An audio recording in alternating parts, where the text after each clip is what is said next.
प्यारे बच्चों को ढेर सारा प्यार। आज मैं आपको जो जो व्याकरण का बेस होता है वो पढ़ाने जा रही हूँ। भाषा, लिपि और व्याकरण, जो कि ज़्यादा ज़रूरी होता है आपको जानना कि भाषा होता क्या है। तो सबसे पहले हम भाषा को बताएं कि भाषा वह साधन है जिसके द्वारा हम अपने विचारों का आदान प्रदान करते हैं। कहने का मतलब हम अपने विचारों को दूसरों तक पहुंचाते हैं और दूसरों के विचारों को समझते हैं, उसे ही भाषा कहते हैं। उसके बाद हम यहाँ देखेंगे कि भाषा के कितने रूप होते हैं। एक होता है मौखिक, एक होता है लिखित। तो मौखिक भाषा वह होता है, मौखिक भाषा में सबसे प्राचीन भाषा है। यह रूप बहुत सरल और सहज होता है और बच्चा इसे सर्वप्रथम किससे, माता और पिता से, आस पड़ोस से सीखता है। इस रूप के अंतर्गत व्यक्ति बोलकर अपने भाव और विचार को प्रकट करता है और दूसरे उसे सुनकर क्या करते हैं, समझते हैं।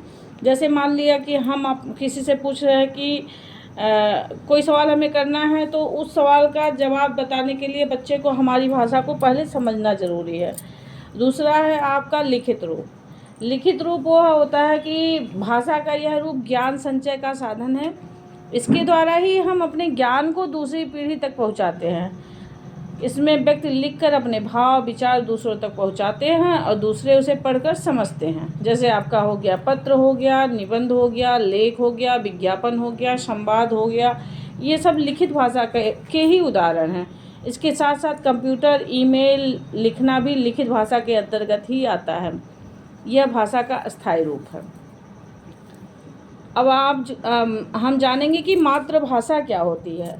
जिस भाषा को बच्चा अपनी माँ तथा परिवार में सर्वप्रथम सीखता है उसे मातृभाषा कहते हैं।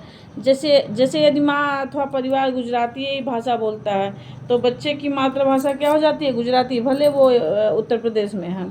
अगर माँ बोल रही है गुजराती भाषा तो बच्चा भी गुजराती भाषा ही बोलेगा। और आइए जानते हैं कि राजभाषा क्या होता है। राजभाषा अर्थात राजभाषा की भाषा जो होती है, इसका प्रयोग सरकारी कामकाज के लिए किया जाता है। 14 सितंबर सन 1949 को संविधान के अनुच्छेद 343 के अनुसार हिंदी भाषा को भारत की राजभाषा का दर्जा प्राप्त हुआ था। इसी कारण प्रतिवर्ष 14 सितंबर को हिंदी दिवस मनाया जाता है।